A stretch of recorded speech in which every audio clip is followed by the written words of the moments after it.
یاسین والقرآن الحکیم انک لمن المرسلین علی صراط مستقیم تنزیل العزیز الرحیم لتنذر قوما ما انذر آباؤهم فهم غافلون لقد حق القول على أكثرهم فهم لا يؤمنون إنا جعلنا في أعناقهم أغلالا فهي إلى الأذقان فهم مقمحون وجعلنا من بين أيديهم سدا ومن خلفهم سدا فأغشيناهم فهم لا يبصرون وسواء عليهم أأنذرتهم أم لم تنذرهم لا يؤمنون انما تنذر من اتبع الذکر وخشی الرحمن بالغیب فبشره بمغفرة واجر کریم انا نحن نحیی الموتى ونکتب ما قدموا وآثارهم وکل شیء احصیناہ فی امام مبین۔ شروع کرتی ہوں اللہ کے نام سے جو بڑا مہربان نہایت رحم والا ہے۔ یاسین، قسم ہے قرآن حکیم کی کہ بے شک آپ پیغمبروں میں سے ہیں، سیدھے راستے پر ہیں۔ یہ قرآن اللہ زبردست مہربان کی طرف سے نازل کیا گیا ہے تاکہ آپ ایسے لوگوں کو ڈرائیں جن کے باپ دادا نہیں ڈرائے گئے تھے، سو اسی وجہ سے وہ غافل ہیں۔ ان میں سے اکثر لوگوں پر بات ثابت ہو چکی ہے، سو یہ لوگ ایمان نہ لائیں گے۔ ہم نے ان کی گردنوں میں توق ڈال دیے ہیں، پھر وہ ٹھوڑیوں تک جکڑے جا چکے ہیں جس سے ان کے سر اوپر کو الٹ گئے ہیں، اور ہم نے ایک آڑ ان کے سامنے کر دی اور ایک آڑ ان کے پیچھے کر دی جس سے ہم نے ان کو ڈھانک دیا، سو وہ دیکھ نہیں سکتے۔ اور آپ ان کو ڈرائیں یا نہ ڈرائیں دونوں برابر ہیں، یہ ایمان نہیں لائیں گے۔ بس آپ تو صرف ایسے شخص کو ڈرا سکتے ہیں جو نصیحت پر چلے اور رحمان سے بے دیکھے ڈرے، سو آپ اس کو مغفرت اور باوقار اجر کی خوشخبری سنا دیجئے۔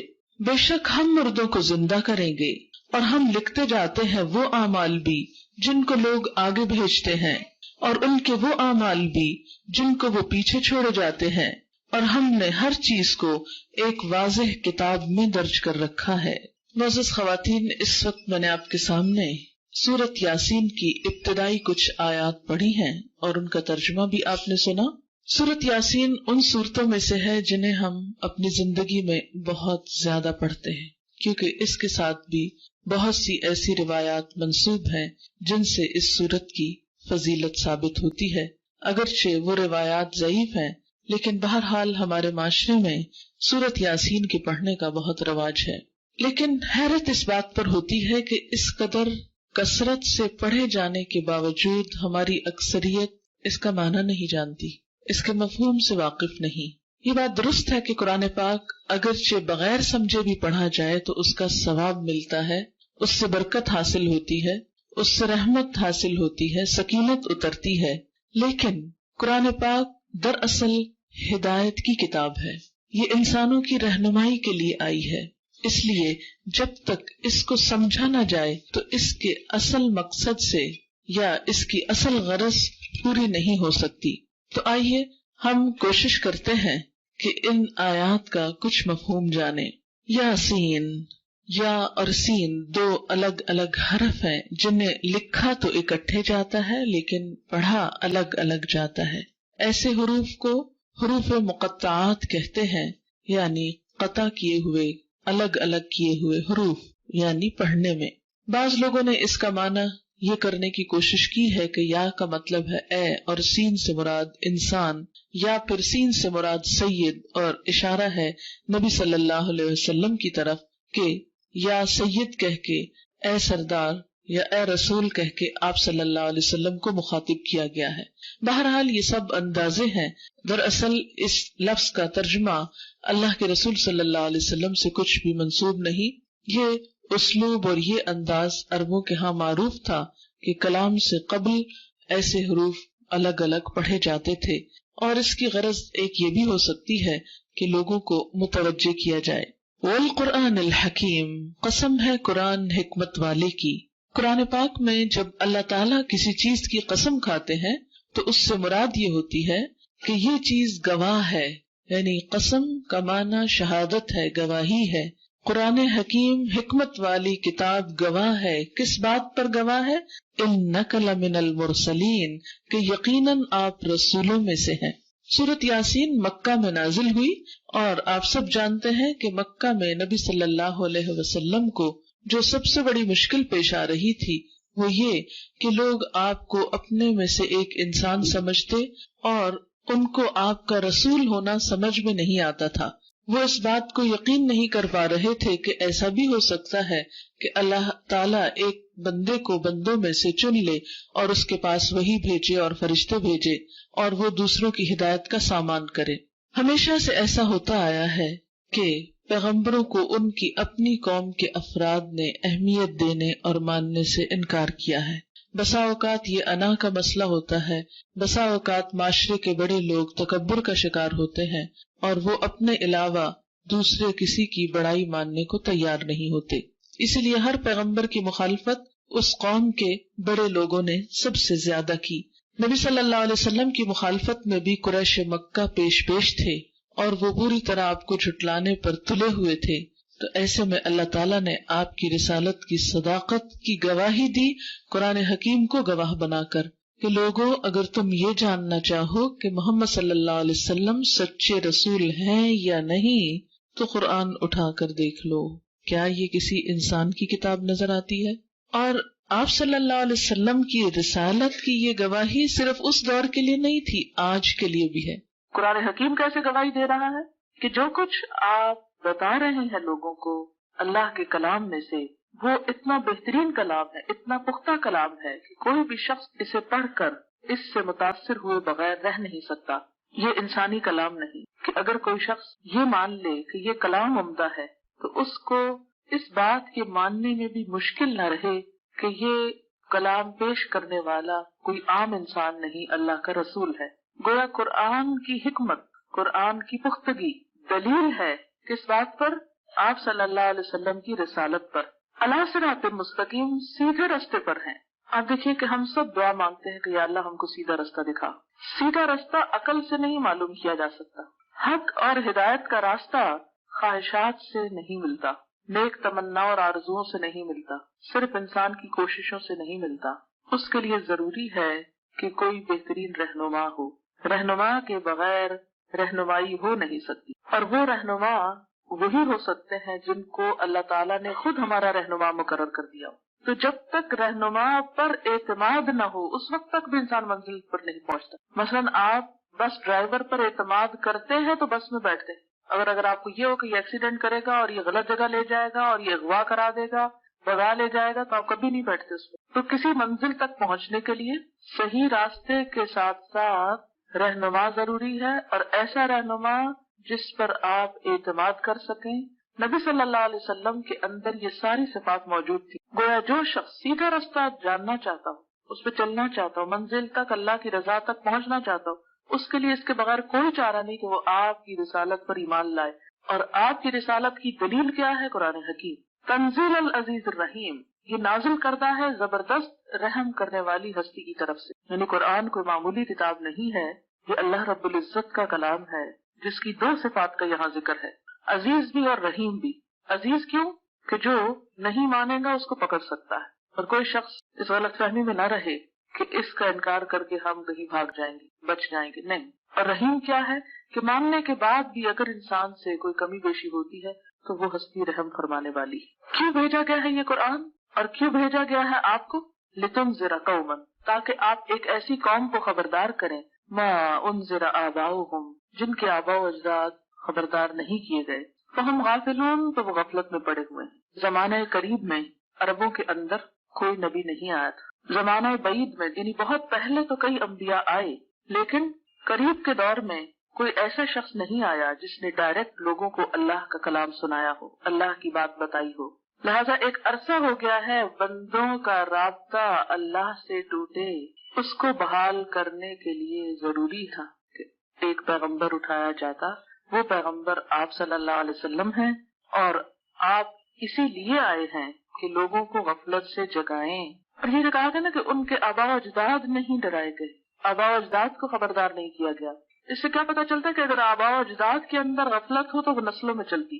اگر ہم اپنی پوزیشن کو دیکھیں تو وہ بھی کچھ ایسی ہی معلوم ہوتی، کیونکہ ہم قرآن کیوں نہیں پڑھ رہے یا پڑھتے یا کیوں نہیں سمجھتے؟ کیونکہ ہمارے آباء و اجداد میں یہ طریقہ نہیں تھا، وہ ڈائریکٹ اللہ کی کتاب سے نہیں جڑے تھے۔ اگر دیکھا جائے تو آپ صلی اللہ علیہ وسلم جب قرآن پاک پیش کرتے تھے تو آپ نے ایسا نہیں کیا کہ آپ پر وہی نازل ہوئی، وہ آپ نے گھر رکھ دی اور لوگوں کو آ کر خود زبانی نصیحتیں کر دی۔ ایسا نہیں ہوا تبلیغ کا طریقہ۔ آپ کو معلوم ہے آپ کی تبلیغ کا طریقہ کیا تھا؟ تعلیم۔ آپ لوگوں کو آیات پڑھ کے سناتے تھے، جیسے قرآن پاک میں آتا ہے یتلو علیہم آیاتنا، تلاوت آیات کرتے تھے، ڈائریکٹ ریڈ آؤٹ کرتے تھے لوگوں کے سامنے کہ اللہ نے یہ اتارا ہے تمہارے لیے۔ اچھا، صحابہ کرام کے اندر یہ سلسلہ جاری رہا، وہ آگے پڑھ کے سناتے، پھر آگے، اور باقاعدہ سلسلے بن گئے قرآن کو ایک سے دوسرے تک پہنچانے کے۔ حتیٰ کہ جب قرآن کتابی شکل میں آ گیا، یعنی پہلے تو کتاب کی شکل میں تھا ہی نہیں، سلسلہ ہی صرف پڑھ پڑھ کے سنانے کا تھا، زبانی سنانے کا، لیکن پھر جب کتابی شکل میں آ گیا تو بھی یہ سلسلہ جاری رہا۔ لیکن جب سے امت مسلمہ میں زوال آیا ہے خاص طور پر، تو ہم دیکھتے ہیں کہ امت مسلمہ کا سلسلہ اللہ کی کتاب سے کمزور پڑ گیا، اس سے ان کا براہ راست تعلق نہیں رہا۔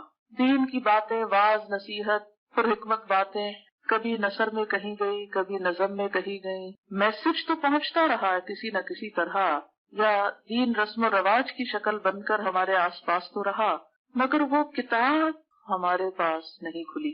براہ راست اللہ کے کلام سے ہم کم مستفید ہوئے۔ اس چیز کا نتیجہ کیا ہوا؟ ہم غفلت میں پڑ گئے۔ اور غفلت کیوں کہ آباء و اجداد نے ایسا نہیں کیا۔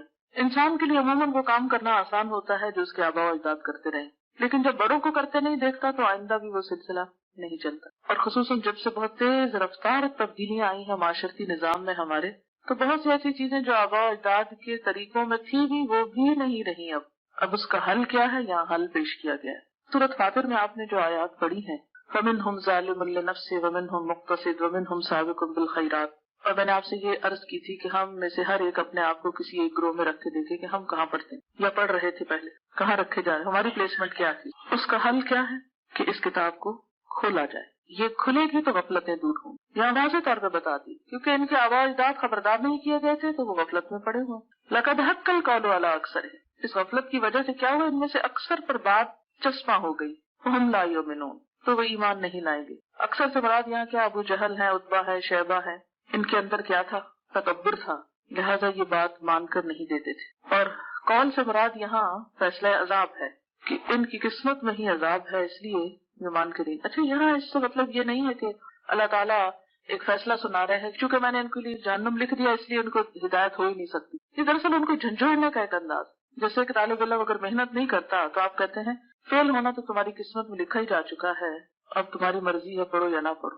تو اس کا مطلب نہیں ہوتا کہ آپ اسے کوئی فیصلہ سنا رہے ہوتے اور آپ قسمت کہیں سے پڑھ کے آئے ہیں، بلکہ جھنجھوڑ رہے ہوتے ہیں، یعنی ان کا مقدر ہو چکا ہے عذاب، اس لیے کہاں ایمان لائیں گے، یہ نہیں مانیں گے۔ انا جعلنا فی اعناقہم اغلالا، ہم نے ان کی گردنوں میں بھی طوق ڈال دیے۔ اعناق عنق کی جمع گردن، اغلال غل، فہی الاذقان، اور وہ ٹھوڑیوں تک ہیں، طوق بھی چھوٹے چھوٹے نہیں، اوپر تک لگے ہوئے۔ فہم مکمہون، تو وہ سر اٹھائے کھڑے، تکبر کے مارے اکڑے ہوئے، جھکتے ہی نہیں، سر جھکاتے ہی نہیں، سنتے ہی نہیں، غور ہی نہیں کرتے، کان لگاتے ہی نہیں، اس لیے جب کوئی شخص سنے ہی نہ بات بلا کہاں سے اثر کر سکتی۔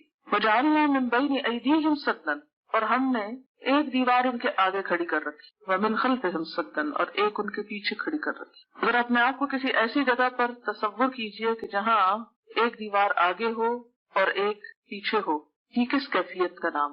ایک تنگی کی اور ایک بند جگہ پر قید ہونے کی، یا ایک کچھ نظر نہ آنے کی، کچھ پتہ نہیں، یہ بالکل قید خانے کی کیفیت۔ جب کوئی شخص کسی قید خانے میں ہوتا ہے، جیل خانے میں ہوتا ہے، تو کیا ہوتا ہے؟ نہ اس کو کچھ آگے کا پتہ ہے نہ پیچھے کا پتہ ہے، وہ پوری دنیا سے بے خبر ہے، لا علم، بے خبر، کچھ پتہ نہیں۔ یہاں پر بھی کیا ہے کہ ان لوگوں کی، اہل مکہ کی حالت ایسی ہے کہ یوں لگتا ہے کہ ایک دیوار ان کے آگے، اور یہاں دیوار سے مراد کوئی حقیقی دیوار نہیں ہے، تعصب کی دیوار ہے جو انہیں سوچنے نہیں دے رہی اپنے مستقبل کے بارے میں۔ کون سے مستقبل؟ یعنی آخرت کے بارے میں۔ ان کی سوچ میں وہ وسعت اور گہرائی نہیں کہ یہ آگے کا سوچ سکے۔ پردے پڑے ہوئے ان کے سامنے، شعور سے عاری ہیں یہ لوگ، احساس سے خالی۔ اور ایک پیچھے انسان کا کیا ہوتا ہے؟ ماضی، تو یہ اپنے ماضی کی طرف سے بھی بالکل غافل ہے، بے خبر۔ یہ پلٹ کے نہیں دیکھتے کہ کتنی یہ بستیاں برباد کر دی گئی تھی، جنہوں نے اللہ کے رسولوں کی بات نہیں مانی۔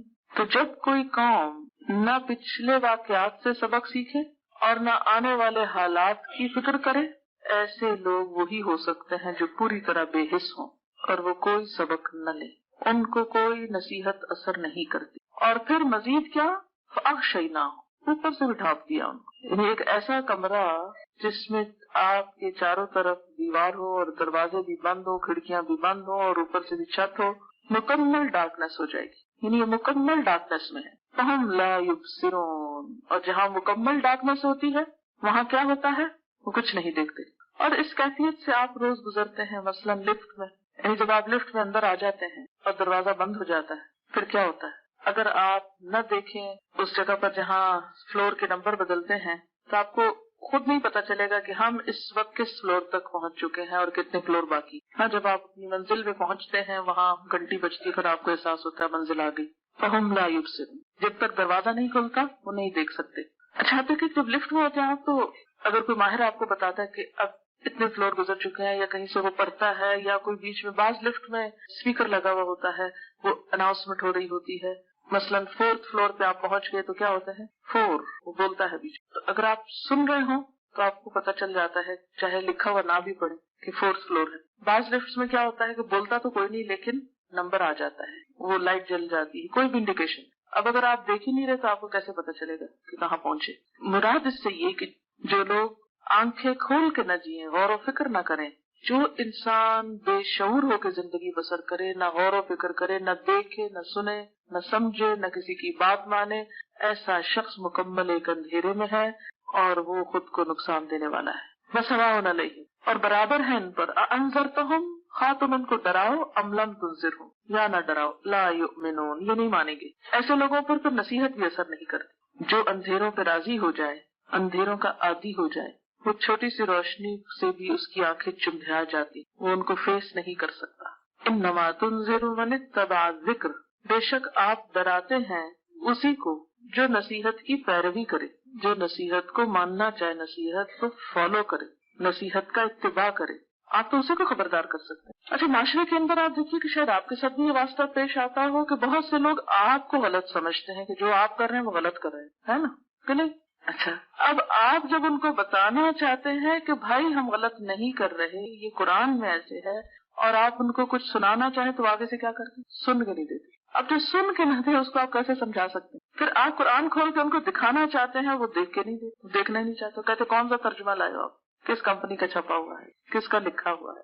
قرآن تو اللہ کی کتاب ہے، کسی کمپنی کی نہیں ہے، شکر ہے، لیکن وہ عربی نہیں پڑھنا چاہتے، عربی عبارت کو نہیں دیکھنا چاہتے۔ بھلا بتائیے کہ ایسے لوگوں کو کیسے سمجھا سکتے ہیں آپ، چاہے آپ کتنا بھی تڑپیں ان کے لیے؟ ایسی ہی ذہنیتوں کے بارے میں قرآن کہتا ہے وَسَوَاءٌ عَلَيْهِمْ أَأَنذَرْتَهُمْ أَمْ لَمْ تُنذِرْ، ان کے لیے برابر بات ہے، خواہ ان کو تم ڈراؤ نہ ڈراؤ، خبردار کرو نہ کرو، بتاؤ نہ بتاؤ، لا یؤمنون، وہ نہیں مانے، کیونکہ ضد کا شکار ہوگا نا، جو ضد میں آ جائے وہ نہیں مانتا، چاہے حق بات ہی کیوں نہ اس کو بتائی جائے۔ کیوں؟ اس لیے کہ آپ تو اسی کو بتا سکتے جو نصیحت کی پیروی کرے۔ پیروی کیسے ہوتی ہے نصیحت؟ کوئی نصیحت آپ کو کر رہا ہے تو سب سے پہلے پیروی کیا ہوگی کہ آپ غور سے سنیں، اچھا ٹھیک ہے، سمجھنے کی کوشش کریں، پھر فوراً یہ سوچے کہ میں اب کیا کروں گا، مجھے کیا کرنا ہے، میرے لیے کیا حکم ہے، میرے لیے کیا راستہ ہے، کیا مشکل ہو سکتی ہے اس بات کو ماننے، کیا فائدہ ہو سکتا ہے۔ لہٰذا وہ شخص آپ کا ہم نوا ہو جائے گا۔ وَخَشِيَ الرَّحْمَٰنَ بِالْغَيْبِ، اور رحمان سے غائبانہ طور پہ ڈرے، اس شخص پر صحیح نصیحت اثر کرتی جو اللہ سے ڈرتا ہو، اور صرف سب کے سامنے بیٹھ کر نہیں بلکہ تنہائی میں بھی اس کے سامنے اپنے گناہوں کا اعتراف کر کے شرمندہ ہو، رو پڑے، توبہ استغفار کرے اور اپنی اصلاح کی کوشش کرے۔ فَبَشِّرْهُ بِمَغْفِرَةٍ وَأَجْرٍ كَرِيمٍ، بس بشارت دو اس کو بخشش کی اور عزت والے اجر کی، یعنی قیامت کے دن اس کو جو ملے گا بہت ہی عمدہ طریقے سے، عمدہ اجر۔ کریم کا لفظی معنی عزت والا ہوتا ہے، کرم والا، لیکن مراد جب اجر کے لیے ہو تو عمدہ ترجمہ کر سکتے۔ یہاں پر اللہ تعالیٰ فرماتے ہیں اِنَّا نَحْنُ نُحْيِي الْمَوْتَى، یقیناً ہم زندہ کریں گے مردوں کو، تمہیں زندہ ہونا ہے، دوبارہ اٹھنا ہے، اور اس کے بعد تم کو جزا سزا ملنی ہے۔ اس کے لیے ہم کیا کر رہے ہیں؟ وَنَكْتُبُ، ہم لکھتے جا رہے ہیں، مَا قَدَّمُوا، جو کچھ یہ خود کر کے آگے بھیج رہے ہیں، وَآثَارَهُمْ، اور جو نشانیاں اپنے پیچھے چھوڑ کے جا رہے ہیں، جو اثرات پیچھے چھوڑ کے جا رہے ہیں، جو طریقے بعد میں آنے والوں کے لیے قائم کر کے چھوڑ رہے ہیں. وَكُلَّ شَيْءٍ، اور ہر چیز کو، احصیناہ، ہم نے شمار کر رکھا ہے، ہم نے گن کر لکھ رکھا ہے، فی امام مبین، ایک کھلے رجسٹر میں، ایک بڑی کتاب میں ہم نے ایچ اینڈ ایوری تھنگ کو گن گن کے لکھا ہوا ہے. مثلاً گننا کیا ہے کہ ایک شخص نے اپنی ساری زندگی میں اتنے 100 یا اتنے 1000 جھوٹ بولے، ایک شخص نے اتنی دفعہ بیک بائٹنگ کی، یہ گنا جائے گا نا. اس شخص نے اتنی 100 نمازیں پڑھی، اس شخص نے اتنے روپے اتنے آنے صدقہ کیا، اتنی دفعہ یہ شخص مسکرایا، اتنی دفعہ اس نے دوسرے کو اپنے ہاتھ سے اذیت دی، اتنی دفعہ یہ کام کیا. یہ ہوتا ہے گننا. پوری کیلکولیشن سامنے پڑی، اگر رجسٹر کھولیں گے یہ عمل اتنی دفعہ فلاں فلاں ڈیٹ پہ اتنی دفعہ، یہ ہے ٹوٹل. یہ دیکھو کل شیء احصیناہ فی امام مبین. اور آج تو ہم دیکھتے ہیں کہ ایک چھوٹی سی چپ پر پورے انسائکلوپیڈیاز آ رہے ہیں، آثار لکھے جاتے ہیں کہ تم ہر روز کتنے قدم چل کر یہاں تک پہنچتے ہو. یعنی نیکی کے کام میں یا بدی کے کام میں انسان کا ایک ایک قدم لکھا جاتا ہے کہ 10 قدم چل کے گیا یا 20 گیا یا 40 گیا یا 100 گیا، وہ سب بھی جمع ہوتے ہیں، کاؤنٹ ہوتے ہیں. اسی طرح کہیں پر بھی انسان کسی بھی نیت اور کسی بھی ارادے سے جو جاتا ہے وہ بھی اسی میں شامل ہو جاتا ہے. پھر آثار میں وہ چیزیں بھی شامل ہوتی ہیں کہ انسان کے مرنے کے بعد جو چیزیں باقی رہتی ہیں، یعنی ایک انسان کی لائف ٹائم میں جو کچھ ہوتا ہے وہ، اور آثار کیا ہوئے جو مرنے کے بعد اس کے لوگوں نے اس کو جس طرح بھی فالو کیا، اچھے یا برے معنوں میں. اس کے بارے میں کچھ احادیث میں آتا ہے، نبی صلی اللہ علیہ وسلم نے فرمایا کہ جب انسان فوت ہو جاتا ہے تو اس کے عمل کا سلسلہ ختم ہو جاتا ہے، یعنی ما قدم ہو تو ختم ہو جاتا ہے، سوائے 3 چیزوں کے.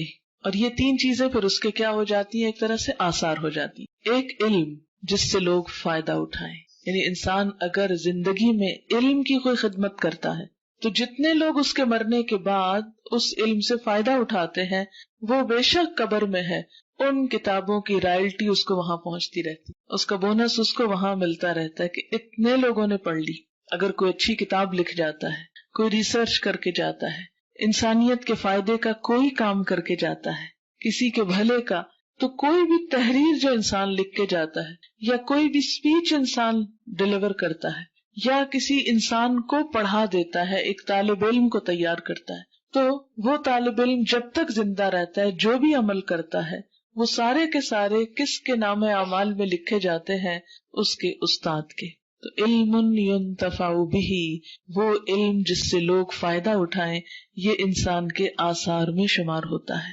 دوسری چیز، نیک اولاد جو مرنے کے بعد انسان کے لیے دعا کرے، یعنی انسان کے آثار میں سے ایک اثر اس کی اولاد ہے. ویسے بھی آپ نے دیکھا ہوگا عام زبان میں کیا بولتے ہیں، کوئی شخص فوت ہو جائے تو اس کے بچوں کو دیکھ کے کہتے ہیں یہ نشانیاں چھوڑ گیا ہے. تو آثار کا لفظی معنی ہے نشانیاں. جیسے بچے ماں باپ کی نشانیاں ہوتے ہیں فزیکلی یا ان کی شکل و صورت لیے ہوئے ہوتے ہیں، اسی طرح ان کی جو تربیت ہوتی ہے وہ تربیت بھی ان کے نشان شمار ہوتے ہیں. مرنے کے بعد بچے جو بھی کریں گے، اچھا کریں گے یا برا کریں گے، وہ والدین کے حق میں لکھا جائے گا. نیک اولاد یا تو صدقہ جاریہ ہے، یا بری اولاد انسان کے لیے وبال جان ہے اگر انسان نے ان کی تربیت میں کوتاہی. ہم سب کو اس بات پر ضرور سوچنا چاہیے کہ ہم اپنے مرنے کے بعد اپنی اولاد کو کس حال میں چھوڑ کے جا رہے ہیں. کیا ہم نے ان کو دین پر باقی رکھا؟ کل اللہ تعالیٰ کو کیا جواب دیں گے کہ ہم نے اپنی نسلوں کے ساتھ کیا کیا، انہیں کیسا ماحول دیا، کیسی تعلیم دی، کیسی تربیت دی؟ کیا وہ دین پہ باقی رہے یا وہ معاشرے کی رو میں بہہ گئے؟ اسی لیے ماں باپ کی ذمہ داری بڑی ہے. اور تیسری چیز صدقہ جاریہ، یعنی ایسے رستے میں مال خرچ کرنا کہ جو مرنے کے بعد بھی اس کا اثر باقی رہے. مثال کے طور پر اگر کوئی شخص جیسے ایک عمارت تعمیر کراتا ہے، کوئی اسکول بنواتا ہے، مدرسہ بنواتا ہے، ہاسپٹل بنواتا ہے، سرائے بنواتا ہے یا سڑک بنواتا ہے یا کچھ بھی عام انسانوں کی بھلائی کے لیے اپنا پیسہ خرچ کرتا ہے، تو جب تک وہ عمارت باقی رہے گی، عمارتوں کو بھی تو پرانی کیا کہتے ہیں، آثار قدیمہ، یہ لفظ بولتے ہیں نا، تو وہ بھی انسان کے آثار میں، جیسے بادشاہ بڑی بڑی عمارتیں بنوا جاتے ہیں، کوئی تو مسجدیں بنوا جاتے ہیں اور کوئی مقبرے بنوا جاتے ہیں اور کوئی اور مانیومنٹس بنوا جاتے ہیں، تو جس نے جو بنوایا اس کے لیے وہ کیا بن گیا؟ اس کی یادگار بن گیا، اس کے آثار بن گیا۔ انسان اپنے روپے پیسے سے کچھ بھی تعمیر کرواتا ہے، کچھ بھی بناتا ہے، کوئی کتاب چھپواتا ہے، کوئی لٹریچر تیار کراتا ہے، کوئی مسجد بنواتا ہے، کوئی اسکول بناتا ہے، نیکی اور بھلائی کے کاموں میں سے کہیں پر بھی انسان جو اپنا پیسہ لگاتا ہے وہ بھی اس کے آثار شمار ہوتے ہیں۔ لہذا انا نحن نحیی الموتى وَنَكْتُبُ مَا قَدَّمُوا وَآثَارَهُمْ، ہم لکھ رہے ہیں جو وہ خود آگے بھیج رہے ہیں اور جو ان کے آثار پیچھے باقی رہ رہے ہیں، جو بھی امپریشنز چھوڑ رہے ہیں، جو بھی اپنے پیچھے اولاد چھوڑ کے جا رہے ہیں، جو بھی اپنے پیچھے طالب علم چھوڑ کے جا رہے ہیں، جو بھی اپنے پیچھے اپنے مال سے کچھ بنوا کے چھوڑ کے جا رہے ہیں، چاہے چھوٹی چیز ہو یا بڑی ہو، وہ سب ان کے نامہ اعمال میں لکھا جاتا رہے گا، لکھا جاتا رہے گا، جب تک اس کے اثرات معاشرے کے اندر اچھے یا برے باقی رہیں گے۔ اسی طرح انسان جو رواج ڈالتا ہے، جو رسمیں ڈالتا ہے، جو نیکی کے کاموں کی ابتدا کرتا ہے، تو جتنے لوگ اس کے پیچھے وہ کام کرتے ہیں اس کا صلہ بھی ابتدا کرنے والے کو ساتھ ساتھ ملتا ہے۔ ایک تو یہ ہوتا ہے کہ جو انسان کرتا ہے اس کو تو ملتا ہی ہے، لیکن جس نے ابتدا کیا اور جس کو دیکھ کر آپ کاپی کر رہے ہیں، تو جو بھی اس کا سبب بنا، اس کی ابتدا جس نے کی، اس کے لیے ساتھ ساتھ اس کا اجر ہے۔ اس پر بھی حدیث پاک ہے، نبی صلی اللہ علیہ وسلم نے فرمایا، جس نے اسلام میں کوئی نیک طریقہ جاری کیا، یعنی کسی نیکی کے کام کی آغاز کر دیا، لوگوں کو اس کی طرف توجہ دلائی، اس کے لیے اس کا اجر بھی ہے، یعنی اس وقتی کام کا بھی اجر ہے اور اس کا بھی جو اس کے بعد اس پر عمل کرے گا۔ یعنی اگر بعد میں کچھ لوگ اس روایت کو لے کے چلتے رہے تو جتنے لوگ اس روایت کو لے کے چلیں گے شروع کرنے والے کو ان سب کے کیے برابر اجر ملے گا، بغیر اس کے کہ ان میں سے کسی کے اجر میں کمی ہو۔ یعنی فالوورز کے اجر میں سے کم کر کے نہیں دیا جائے گا لیڈر کو کہ جس نے شروع کیا کوئی کام اور جس نے کوئی برا طریقہ جاری کیا۔ اسی طرح بری رسمیں جاری کرنا، برے طریقے شروع کرنا، تو اس کے لیے بھی کیا ہے، اس پر اس کے اپنے گناہ کا بھی بوجھ ہوگا، جیسے اس نے غلط کام خود کیا، اور اس کا بھی جو اس کے بعد اس پر عمل کرے گا، بغیر اس کے کہ ان میں سے کسی کے بوجھ میں کوئی کمی ہو۔ یعنی سب اپنی اپنی بھی بھگتیں گے اور ان سب کی مل کر شروع کرنے والا بھی بھگتے گا۔ مثلا اس میں حابیل اور قابیل کا قصہ ذہن میں رہے، قابیل نے حابیل کو قتل کیا جو پہلا انسانی قتل تھا، اور اس کے بعد کیا لکھا گیا قابیل کے نامہ اعمال میں؟ صرف بھائی کا قتل نہیں، بلکہ دنیا میں قیامت تک جتنے بھی قتل ہوں گے ان سب کا جو گناہ ہے وہ قاتلوں کو تو ملے گا ہی، لیکن ایک حصہ اس کا قابیل کو بھی جائے گا، کیونکہ اس نے اس کی ابتدا کی تھی۔ تو جو شخص کسی برائی کا آغاز کرنے والا ہوتا ہے، کسی غلط کام کو شروع کرنے والا ہوتا ہے، اس کو دیکھ کر جتنے لوگ کرتے ہیں، کیونکہ انسانوں کے اندر یہ عادت بہت ہے، سبھی کرتے ہیں ہم کیوں نہ کر لیں، یہ بات عام طور پہ ہوتی ہے نا، ہم غلط کام بعض اوقات کیوں کرتے؟ اس لیے کہ اور لوگ کر رہے ہیں، تو جن کو دیکھ کے آپ کریں گے ان کو بھی ساتھ سزا ملے گی، اور کرنے والے کو تو خیر جو برا کرے اس کا نتیجہ برا ہی ہوتا ہے۔ یہ تو نہیں ہو سکتا آپ گندم بوئیں اور چاول کاٹیں، جو بوتے ہیں وہی کاٹا کرتے ہیں، جو برا کرے اس کو اچھا انعام تو نہیں ملے گا، اس کا نتیجہ ویسا ہی اس کے سامنے آئے گا۔ اس لیے ہمیں اپنے اعمال کے بارے میں ایک طرف تو کانشیس ہونا ہے، وقتی طور پر بھی اچھے کام کرنے ہیں، لیکن ساتھ ساتھ ان کاموں کی بھی فکر کرنا ہے کہ جو ہمارے دنیا سے جانے کے بعد باقی رہ جائیں، وہ روایتیں بن جائیں، وہ اچھے کام کی شروعات ہو جائیں کہ جس کے بعد وہ انسان کے لیے نامہ اعمال میں اضافے کا سبب ہو۔ ہمیں ایسے کاموں کا حریص رہنا چاہیے، ایسے کاموں کی تلاش میں رہنا چاہیے کہ ہمارے ذریعے سے کوئی اچھا کام شروع ہو، تاکہ جتنے لوگ وہ اچھا کام کرے ان کا ثواب بھی ہمیں ملے۔ ہو سکتا ہے کہ ہمارے اپنے عمل اتنے بہت اچھے نہ ہوں، بہت زیادہ نہ ہو، بعض اوقات ایسا ہوتا ہے کہ زندگی تھوڑی سی ہوتی ہے، موقع نہیں ملتا، مصروفیتیں ایسی ہوتی ہیں کہ انسان کے پاس اتنا ٹائم نہیں ہوتا کہ بہت لمبی چوڑی عبادتیں کر سکے۔ کہ مثلا اگر آپ کہیں کہ سارا دن تسبیح کریں یا نفلیں پڑھیں یا قرآن پڑھیں، اتنا وقت کہاں سب کے پاس؟ ٹھیک ہے اپنی واجبی عبادت بھی کرے اور اس کے ساتھ ضرور کوئی نہ کوئی ایسا کام سوچا کرے کہ میں یہاں ایک اچھا کام شروع کرتی ہوں اور لوگ بھی اس میں حصہ ڈالے، اس کے پیچھے چلے. اب مثلا جس شخص نے یہ مسجد بنوا دی، اب جب تک یہ عمارت بنی ہوئی ہے جتنے لوگ آتے ہیں نماز پڑھتے سب کو تو اجر ملے گا، اس کے ساتھ اس بنوانے والے کو ہر نمازی کی نماز کا ثواب ساتھ جائے گا. یہ کہ چھوٹی سی بات تو نہیں. یعنی ایک تو اپنی نماز ہے نا جو کہ گھر میں بیٹھ کے پڑھے. ہم اپنی نمازیں زندگی میں کتنی پڑھ سکتے؟ دن میں 5 ہی پڑھ سکتے ہیں، 5 سے زیادہ تو کہاں پڑھتے ہیں. 5 بھی کر لیں تو بڑی بات ہے. اور کہاں یہ کہ اس مسجد میں 500 نمازی روز نماز پڑھے مثلاً، یا 500 نمازیں ہوں تو اس شخص کو اپنی ایک نماز کا بھی ثواب اور ان 500 نمازوں کا بھی اجر. اب یہ نہیں ہو سکتا بسا اوقات کہ ہم ساری مسجد بنوائیں، لیکن کچھ نہ کچھ حصہ تو ڈال ہی سکتے ہیں نا. ہم کیوں یہ سمجھتے ہیں کہ یہ انتظامیہ کی ذمہ داری ہے، وہ صابن خریدے اور رکھے، ہم کیا کریں، ہم تو مہمان ہیں، آتے ہیں چلے جاتے ہیں. لیکن ہمیں ایسی چھوٹی چھوٹی چیزوں پر خود نظر رکھنی چاہیے. کہاں کس چیز کی کمی ہو گئی، کیا چاہیے، کتنا چاہیے، کیسے چاہیے. میں جب داخل ہوتی ہوں تو مجھے معاف کیجیے اگر آپ کو میری بات اچھی نہ لگے، لیکن میں جہاں جاتی ہوں میں ایسی چیزوں پر توجہ دلاتی ہوں. کرٹیسائز نہیں کرتی، میں صرف احساس دلاتی ہوں، کیونکہ ہم لوگ آنکھیں رکھتے ہوئے بھی کچھ چیزیں دیکھ نہیں پاتے. وہ عورت جو ہر وقت مسجد کی صفائی میں لگی رہتی تھی، اس کا شوق کیا تھا؟ بس وہ مسجد نبوی صاف کرتی. جب وہ فوت ہو گئی تو صحابہ کرام نے لاوارث عورت سمجھ کر اس کو رات کو دفنا دیا.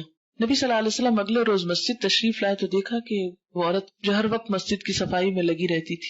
تو آپ صلی اللہ علیہ وسلم نے صحابہ سے پوچھا کہ وہ عورت کہاں ہے؟ بتایا گیا کہ وہ تو فوت ہو گئی تھی رات کو، تو اس کو ہم نے خود ہی جنازہ پڑھ کے دفنا دیا. آپ صلی اللہ علیہ وسلم نے فرمایا کہ بتاؤ مجھے اس کی قبر کہاں ہے، اور پھر صحابہ کرام کو ساتھ لیا اور اس کی قبر پہ جا کے دوبارہ جنازہ پڑھایا اور اس کے لیے دعا کی. اتنی امپورٹنس دی اللہ کے رسول صلی اللہ علیہ وسلم نے اس عورت کو جو دنیاوی اعتبار سے کوئی بڑی شان و شوکت والی نہ تھی، لیکن اس کا شوق کیا تھا؟ مسجدوں کو آباد کرنا. تو ہم سب کا بھی فرض بنتا ہے کہ ہم اپنی عبادت گاہوں کو، ہم اپنے دینی شعار کو، ہم اپنے دین کو اس طرح زندہ کریں، اس طرح اس کی بہتری اور خوشحالی کے لیے کوشش کریں، چاہے چھوٹی چھوٹی ایفرٹ کیوں نہ ہو.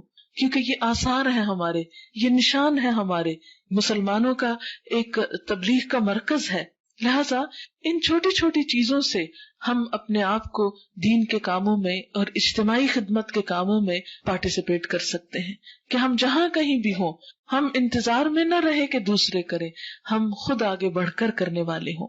پھر اسی طرح آپ دیکھیں کہ جیسے کوئی اچھی بات آپ کو پتہ چلتی ہے، آپ صرف اس کو اپنے تک نہ رکھیں بلکہ اسے دوسرے کو بتائیں. آپ کے منہ سے ایک اچھی نکلی ہوئی بات اگر دوسرے کو فائدہ دے گئی تو کیا ہوگا؟ وہ آپ کے آثار میں لکھ دی جائے گی کہ اس نے اس بات پہ خود بھی عمل کیا اور دوسرے لوگوں نے بھی عمل کیا. اللہ تعالیٰ کاؤنٹ کرتے ہیں، قرآن پاک میں آتا ہے وَكُلَّ شَيْءٍ أَحْصَيْنَاهُ، ہر چیز کو ہم نے گن کر رکھا ہے. گنتے ہیں اللہ تعالیٰ، یعنی یہ نہیں کہ اتنی نیکی ہے، بہت نیکی، ہاں بہت زیادہ نہیں، گنی جاتی، کاؤنٹ ہوتی. احصائیات عربی میں شماریات کو کہتے ہیں، اسٹیٹسٹکس کو کہتے ہیں، یعنی پوری طرح اس کا ایک ایک حصہ گنا جاتا ہے کہ کتنا کیا. آپ دیکھیں کہ دنیا میں مثلاً ایک شخص کتاب لکھتا ہے، ٹھیک ہے، اس کی کتاب بکتی ہے، اس کو کچھ پیسے مل جاتے ہیں، اگر اس کا نیا ایڈیشن آ جاتا ہے، زیادہ سیل ہوتی ہے تو زیادہ اس کو پھر رائلٹی مل جاتی. لیکن اگر ایک کتاب کو 1000 لوگ پڑھنے والے 2000، تو ان سب کا جو اٹھایا ہوا فائدہ اس سب کی طرف سے تو اسے کچھ نہیں ملتا، وہ تو بس ایک کتاب کی قیمت پے کر دیتے ہیں. اور ہو سکتا ہے کہ ایک لائبریری میں رکھ کر ایک کتاب 100 دفعہ ایشو ہو مہینے میں، تو 100 لوگ پڑھ گئے، کتاب ایک ہی خریدی ہوئی تھی، رائٹر کو کیا ملا؟ دنیا میں تو کچھ نہیں ملا. لیکن اسلام نے اس چیز کو بھی کمپنسیٹ کیا ہے. اگر ایک اچھی کتاب کوئی شخص لکھتا ہے، اس کو 100 لوگ پڑھتے ہیں، 1000 لوگ پڑھتے ہیں، جب تک وہ پڑھی جاتی ہے اللہ تعالیٰ کے ہاں وہ گنا جاتا ہے، اتنے لوگوں نے پڑھا، اتنے لوگوں کی زندگی میں چینج آیا، اتنے لوگوں کو یہ فائدہ ہوا، اتنے لوگ تکلیف سے نکلے، اتنے لوگوں کی نجات ہوئی. اور اس طرح وہ لکھنے والے کے لیے ایک اتنا خوبصورت عمل کا سرمایہ بن جاتا ہے کہ جس کی مثال کوئی نہیں. تو ہم سب کو اس بات کا ہی صرف نہیں حریص ہونا کہ ہم خود ذکر کر لیں. اگر آپ کو کوئی اچھی چیز خود یاد ہے تو کیوں نہیں اپنے بچوں کو سکھاتے، کیوں نہیں اپنے دوستوں کو سکھاتے، کیوں نہیں راہ بتاتے. حدیث پاک میں آتا ہے الدال علی الخیر کفاعلہ، نیکی کے کام کی طرف دلالت کرنے والا، راستہ دکھانے والا ایسا ہی ہے جیسا اس کو کرنے والا. مثلاً آپ میں سے کچھ لوگ خود آ رہے تھے یہاں، وہ ساتھ کسی اور کو لیتے آئے، جس کو اپنی گاڑی پہ بٹھا کر لائے، وہ جو سنے گا جو کرے گا اس کا سارا اجر لانے والے کے حصے میں بھی لکھا جائے گا. اسی طرح صرف ایک ٹیلی فون کال کر کے کسی کو بتا دیا کہ دیکھو فلاں جگہ فلاں اچھا کام ہو رہا ہے، چلو تم بھی، کوئی بھی، یعنی صرف یہ نہیں کہ درس، کوئی بھی نیکی کا کام ہو رہا ہے آپ کو پتا چل گیا تو آپ اس کو صرف اپنے تک نہ رکھیں. آپ سوچے چلو میرا آج کا صدقہ 5 ٹیلی فون کالز. صدقہ صرف کالے بکرے کا ہی نہیں ہوتا، صدقہ ہر چیز کا ہوتا ہے. اسلام میں صدقے کا بہت وسیع تصور ہے. نبی صلی اللہ علیہ وسلم نے فرمایا تبسمک فی وجہ اخیک صدقہ، تمہارا اپنے بھائی کو دیکھ کر مسکرانا بھی صدقہ ہے. ہم میں سے بہت سے لوگ اس میں بھی بخل کرتے ہیں. اگر کوئی مسکرائے تو اس کو حیرت سے دیکھتے کہ یہ کیوں مسکرا رہا ہے. تو بعض اوقات ڈر لگتا ہے مسکراتے ہوئے بھی کہ معلوم نہیں کہ کوئی اس سے کیا غلط مطلب لے لے. حالانکہ آپ صلی اللہ علیہ وسلم سے بڑھ کر مسکرانے والا کوئی نہیں تھا، ہر وقت مسکرایا کرتے تھے.